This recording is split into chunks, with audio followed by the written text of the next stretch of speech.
KL university నుండి 4 members ఉన్నారు నా పక్కన స్టూడెంట్స్. 3rd ఇయర్ చదువుతున్నారు వాళ్ళు. అయితే ప్లేస్ అయిపోయారు సిమెన్స్ కంపెనీలో. అసలు వాళ్ళ ఎక్స్పీరియన్స్ ఏంటి, ప్లేస్ అయ్యే ముందు ఎలాంటి ట్రైనింగ్ తీసుకున్నారు, ఏమేమి హెల్ప్ అయ్యాయి ఇక్కడ క్యాంపస్లో అనేది అడుగుదాం. సిమెన్స్లో ప్లేస్ అయ్యారు, హ్యాపీగా ఉన్నారా? చాలా అంటే చాలా హ్యాపీగా ఉన్నాను. నేను నా కాలేజ్కి చాలా థ్యాంక్స్ చెప్పుకోవాలి. నా ఈ కంపెనీకి రిక్రూట్ అయ్యే జర్నీలో నా కాలేజ్ నాకు చాలా హెల్ప్ చేసింది. యాక్చువల్గా నేను ఈసీ కాబట్టి క్వాలిటీ అష్యూరెన్స్ రోల్ ఇచ్చారు. సో అక్కడ ఆటోమేటిక్గా అక్కడికి వెళ్ళేటప్పుడు అందరూ టెన్స్డ్గా ఫీల్ అవుతారు. కానీ ఆల్ థ్యాంక్స్ టు ఫ్యాకల్టీ చాలా సపోర్ట్ చేశారు. అంటే ముందుగా గైడెన్స్ ఇచ్చారు ఏం ప్రిపేర్ అవ్వాలి అంతా. సో అలాగే మేము అక్కడికి వెళ్ళగానే రౌండ్స్ ఉన్నాయి, దాంతో కంప్లీట్ చేసాం.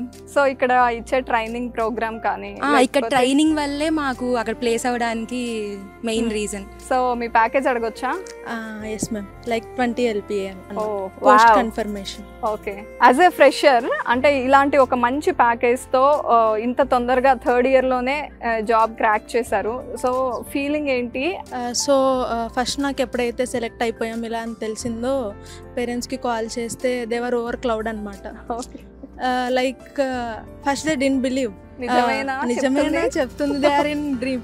Is it dream or what?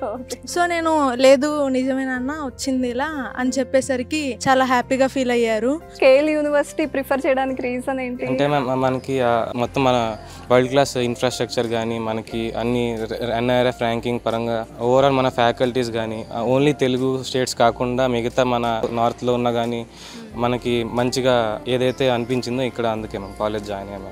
Okay, very nice and all the best అందరికీ కూడా. Thank you. సో ఓవరాల్గా ఈ స్టూడెంట్స్ నుండి నాకు అర్థమైంది ఏంటంటే ఇక్కడ ఇంపార్టెన్స్ ఓన్లీ ఎడ్యుకేషన్కి అండ్ ఇక్కడ ఫెసిలిటీస్కి కాదు, అండ్ ప్లేస్మెంట్స్ విషయంలో చాలా చాలా కేర్ తీసుకుంటున్నారు. ముఖ్యంగా CRT ప్రోగ్రామ్ గురించి ఏ స్టూడెంట్ని కదిలించినా కూడా ఎక్కువగా దాని గురించే చెప్తున్నారు.